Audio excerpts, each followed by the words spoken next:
पहिल्या नजरेतलं प्रेम भाग 3. सानियाची पहिली चाल. राहुल आणि वैदेहीच्या प्रेमकथेवर आता संकटाचे ढग जमा होऊ लागले होते.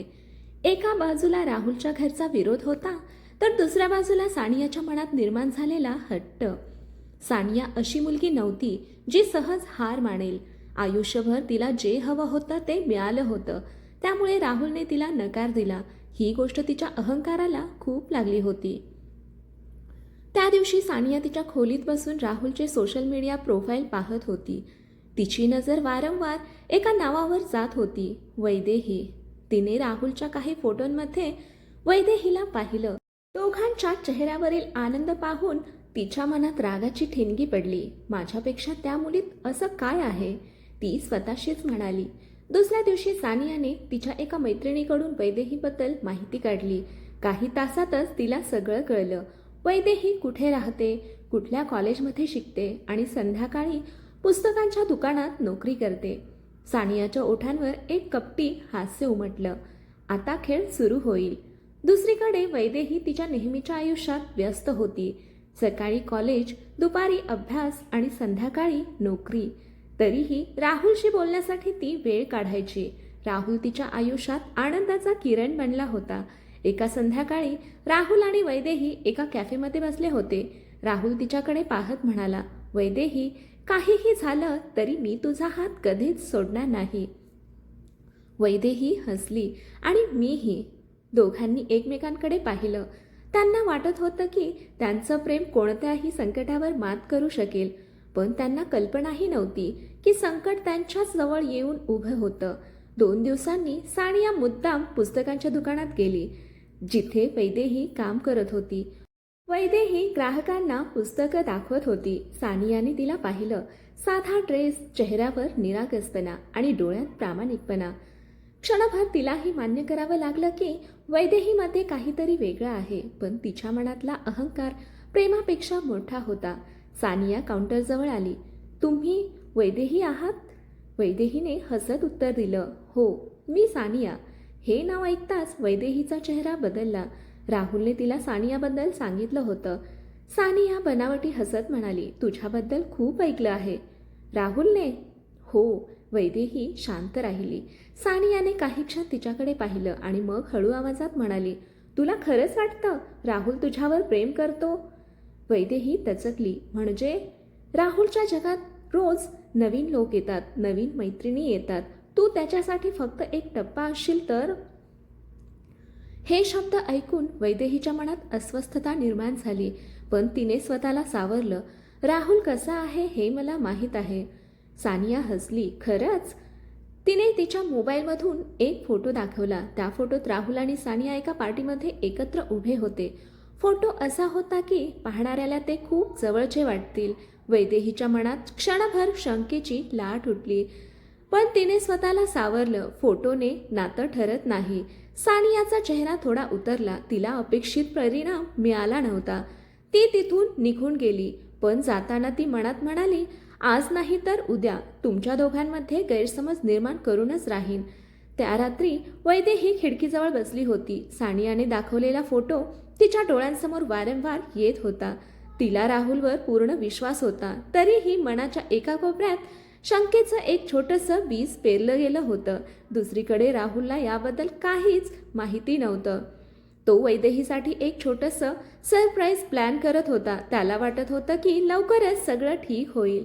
आईलाही तो समजावेल, घरच्यांनाही पटवेल आणि मग तो वैदेहीसोबत आयुष्यभरासाठी एक होईल. पण नियतीचं गणित वेगळंच होतं. कारण सानियाची पहिली चाल अपयशी ठरली असली तरी तिने आता आणखी मोठा डाव आखला होता. असा एक डाव जो राहुल आणि वैदेहीच्या नात्यात पहिल्यांदाच मोठी दरी निर्माण करणारा होता. आणि त्या दरीची सुरुवात होणार होती एका खोट्या फोटोमुळे आणि एका भयानक गैरसमजामुळे. गैरसमजाची ठिणगी. सानियाची पहिली चाल पूर्णपणे यशस्वी झाली नव्हती. पण तिने हार मानली नव्हती. उलट आता ती अधिक सावध आणि अधिक धोकादायक झाली होती. तिला समजलं होतं की वैदेहीचा राहुलवर खूप विश्वास आहे. तो विश्वास थेट मोडणं सोपं नव्हतं. म्हणून तिने ठरवलं विश्वासावरच हल्ला करायचा. दुसऱ्या दिवशी सकाळी राहुल ऑफिसमध्ये एक महत्त्वाच्या मीटिंगमध्ये व्यस्त होता. त्याचा फोन सतत सायलेंटवर होता. वैदेहीने त्याला 2-3 मेसेज केले होते, पण उत्तर आलं नव्हतं. तिला काही विशेष वाटलं नाही. कामात असेल, ती स्वतःशी म्हणाली. पण त्याच वेळी सानियाने तिचा प्लॅन सुरू केला. तिने एका ग्राफिक डिझायनर मित्राच्या मदतीने काही फोटो एडिट करून घेतले. त्या फोटोंमध्ये राहुल आणि सानिया एकमेकांच्या खूप जवळ उभे असल्यासारखे दिसत होते. एका फोटोमध्ये तर सानिया राहुलचा हात धरून हसत असल्याचं दाखवलं होतं. खरं तर ते फोटो खोटे होते, पण पाहणाऱ्याला ते अगदी खरे वाटावेत अशी काळजी घेतली गेली होती. सायंकाळी वैदेही दुकानात काम करत होती. तेवढ्यात तिच्या मोबाईलवर एका अनोळखी नंबरवरून मेसेज आला. सत्य जाणून घ्यायचं असेल तर हे फोटो पहा. सोबत काही फोटो होते. वैदेहीने फोटो उघडले. क्षणात तिचा चेहरा फिकट पडला. हात थरथरू लागले. तिने पुन्हा पुन्हा फोटो पाहिले. मन म्हणत होतं हे खोटे आहे, पण डोळे काहीतरी वेगळंच दाखवत होते. त्याच मेसेजसोबत आणखी एक ओळ होती. राहुल आणि सानियाचं लग्न लवकरच ठरणार आहे. तू फक्त वेळ घालवण्यासाठी होतीस. वैदेहीच्या डोळ्यात अश्रू आले. तिने लगेच राहुलला फोन केला. 1दा, 2दा, 3दा, पण फोन लागला नाही. कारण राहुल अजूनही मीटिंगमध्ये होता.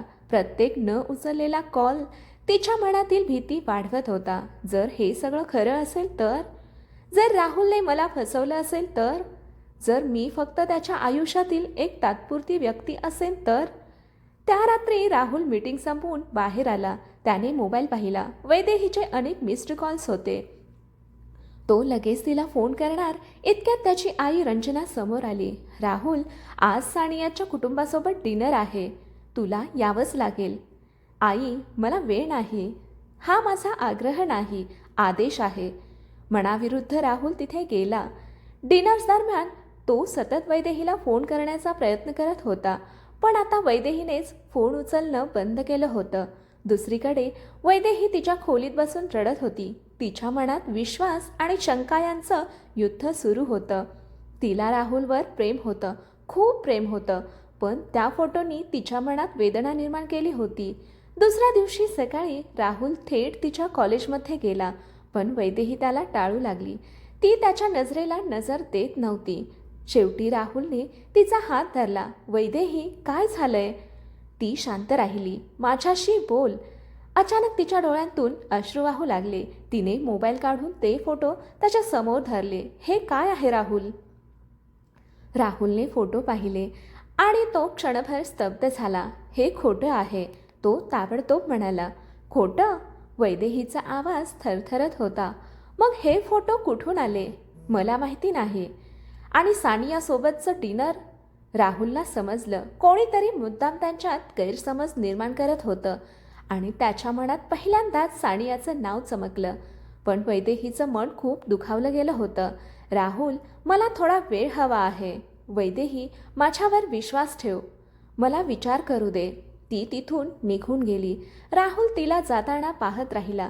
पहिल्यांदाच त्याला असं वाटलं की त्याच्या हातातून काहीतरी खूप मौल्यवान निसटत आहे. दूर उभी असलेली सानिया हे सगळं पाहत होती.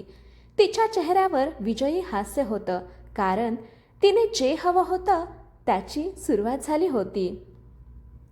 राहुल आणि वैदेहीच्या प्रेमात आता पहिली मोठी भेग पडली होती आणि ही भेग पुढे जाऊन त्यांच्या नात्याला पूर्णपणे तोडेल की त्यांचं प्रेम अधिक मजबूत करेल हे येणारा काळच ठरवणार होता. विश्वासाची परीक्षा. वैदेहीने मला थोडा वेळ हवा आहे असं म्हणत राहुलपासून दूर जाण्याचा निर्णय घेतला होता, पण तिच्या प्रत्येक पावलासोबत तिचं हृदय तुटत होतं. कॉलेजच्या गेटमधून बाहेर पडताना तिच्या डोळ्यात अश्रू होते. राहुल मागे उभा होता. त्याच्या चेहऱ्यावर असहाय्यता होती, कारण पहिल्यांदाच त्याच्या प्रेमावर संशय घेतला गेला होता. त्या रात्री वैदेही खिडकीजवळ बसली होती. बाहेर पाऊस पडत होता. नेमका तसाच पाऊस ज्या दिवशी ती आणि राहुल पहिल्यांदा भेटले होते. तिच्या डोळ्यांसमोर एकामागून एक आठवणी येत होत्या. बस स्टॉपवरील पहिली भेट, पहिला चहा, पहिली मैत्री, प्रेमाची कबुली, तलावाजवळचे सुंदर क्षण, सगळं काही. राहुल खरंच असं करू शकतो का? ती स्वतःलाच प्रश्न विचारत होती. मन जोरात ओरडत होतं, नाही. पण सानियाने पाठवलेले फोटो आणि डिनरचं सत्य तिच्या मनाला अस्वस्थ करत होतं. दुसरीकडे राहुल आपल्या खोलीत बसला होता. समोर टेबलावर वैदेहीचा फोटो होता. त्याने कित्येक वेळा फोन केला होता, मेसेज केले होते, पण वैदेहीकडून कोणतंच उत्तर आलं नव्हतं. तो स्वतःशीच म्हणाला, इतक्या सहजपणे आपला विश्वास तुटू शकत नाही. मी तिला सगळं सिद्ध करून दाखवेन. दुसऱ्या दिवशी राहुलने त्याचा मित्र करणला सगळं सांगितलं. करण शांतपणे ऐकत होता. मग तो म्हणाला, भाऊ, हे काम सानियाचं असू शकतं. मलाही तसंच वाटतं. मग सत्य शोध. राहुलने ठरवलं. आता भावना नाही, पुरावे शोधायचे. त्याचवेळी सानिया तिच्या पुढच्या डावाची तयारी करत होती. तिला वाटलं होतं की आता वैदेही पूर्णपणे राहुलपासून दूर जाईल. पण राहुल इतक्या सहज हार मानणार नाही याची तिला कल्पना नव्हती. काही दिवस वैदेही आणि राहुल एकमेकांपासून दूर राहिले. ना फोन, ना भेट, ना मेसेज, फक्त शांतता. या शांततेने दोघांच्याही आयुष्यात रिकामपणा निर्माण झाला. वैदेही कॉलेजमध्ये असली तरी तिचं मन हरवल्यासारखं होतं. ती पुस्तक उघडायची पण अक्षरं दिसायची नाहीत. काम करायची पण लक्ष लागत नव्हतं. एक दिवस पुस्तकांच्या दुकानात काम करताना अचानक तिच्या हातातून पुस्तक खाली पडलं. ते उचलताना तिला राहुलने दिलेली एक छोटी डायरी दिसली. तिने ती उघडली. पहिल्या पानावर लिहिलेलं होतं, तुझ्यावरचा माझा विश्वास कधीच कमी होणार नाही. हे वाचताच तिच्या डोळ्यातून अश्रू वाहू लागले. जर तो खोटा असता तर इतकं खरं प्रेम करू शकला असता का? हा प्रश्न तिच्या मनात सतत फिरू लागला. दुसरीकडे राहुलने त्याच्या ओळखीच्या सायबर तज्ज्ञाकडून त्या फोटोंची तपासणी करून घेतली. काही दिवसांच्या तपासणीनंतर सत्य समोर आलं. ते फोटो एडिट केलेले होते. एकही फोटो खरा नव्हता. राहुलच्या डोळ्यात राग चमकला. त्याला समजलं की कुणीतरी मुद्दाम त्याचं आणि वैदेहीचं नातं तोडण्याचा प्रयत्न करत आहे आणि त्यामागे सानिया असण्याची शक्यता खूप मोठी होती. त्याने लगेच वैदेहीला भेटायचं ठरवलं. दुसऱ्या दिवशी संध्याकाळी वैदेही पुस्तकांच्या दुकानातून बाहेर पडत होती. तेवढ्यात तिच्यासमोर राहुल उभा राहिला. काही क्षण दोघेही एकमेकांकडे पाहत राहिले. डोळ्यात वेदना होत्या, आठवणी होत्या आणि अजूनही तसंच प्रेम होतं. राहुलने तिच्यासमोर काही कागद ठेवले. हे बघ. वैदेहीने ते उघडले. ते सायबर तपासणीचे अहवाल होते. त्यात स्पष्ट लिहिलं होतं, फोटो एडिट केलेले आहेत. वैदेहीच्या हातातून कागद थरथरू लागले. तिच्या डोळ्यात पश्चाताप भरून आला. राहुल. ती काही बोलणार इतक्यात राहुल शांतपणे म्हणाला, मला तुझा राग नाही, पण मला एक उत्तर हवं आहे.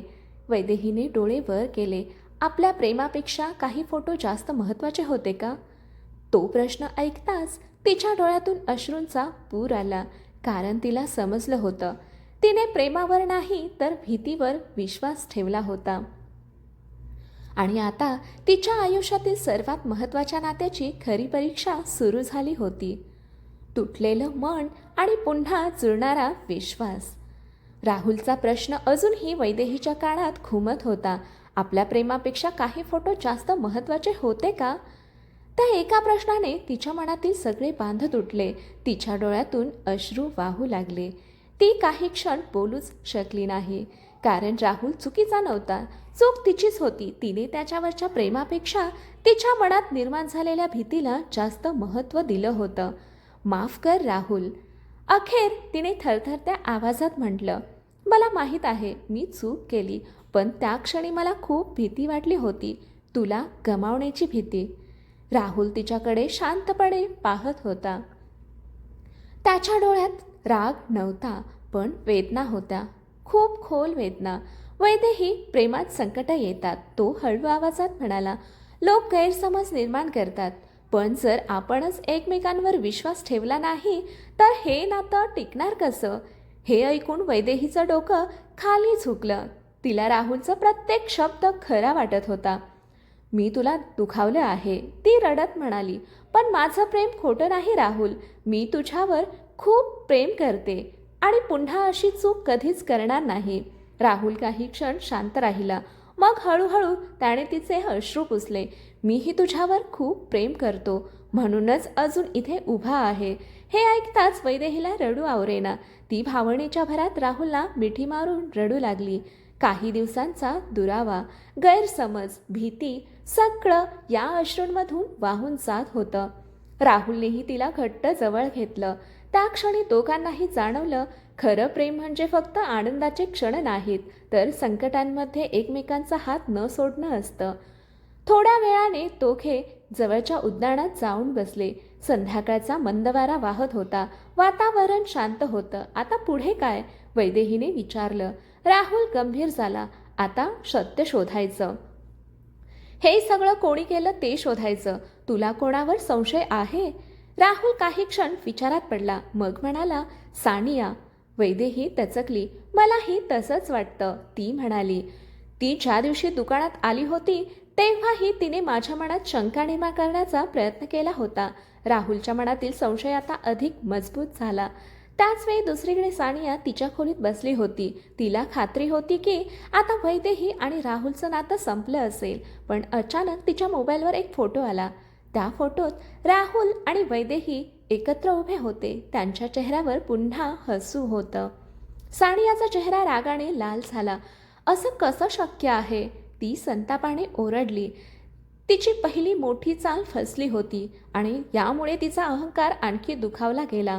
जर प्रेमाने त्यांना वेगळं करता येत नसेल, ती आरशात स्वतःकडे पाहत म्हणाली, तर आता त्यांचं आयुष्यच बदलून टाकावं लागेल. त्या क्षणी तिच्या मनात एक नवीन आणि अधिक धोकादायक योजना तयार होत होती. अशी योजना ज्यामुळे फक्त गैरसमजच नाही, तर राहुल आणि वैदेहीच्या कुटुंबामध्येही मोठं वादळ निर्माण होणार होतं. दुसरीकडे राहुल आणि वैदेही पुन्हा एकत्र आले होते. त्यांचा विश्वास पूर्वीपेक्षा अधिक मजबूत झाला होता. पण त्यांना अजून हे माहीत नव्हतं की खरी लढाई आता सुरू होणार होती. आणि या लढाईत फक्त त्यांचं प्रेमच नाही, तर त्यांच्या कुटुंबाचं सुखही पणाला लागणार होतं. भाग 4 मध्ये पाहणार आहोत सानियाचा नवीन डाव काय असेल. कथा इथपर्यंत आवडली असेल तर कथेला लाईक करा, शेअर करा, कमेंट करा आणि आपल्या चॅनलला सबस्क्राईब करा. कथा वाचल्याबद्दल आणि ऐकल्याबद्दल धन्यवाद.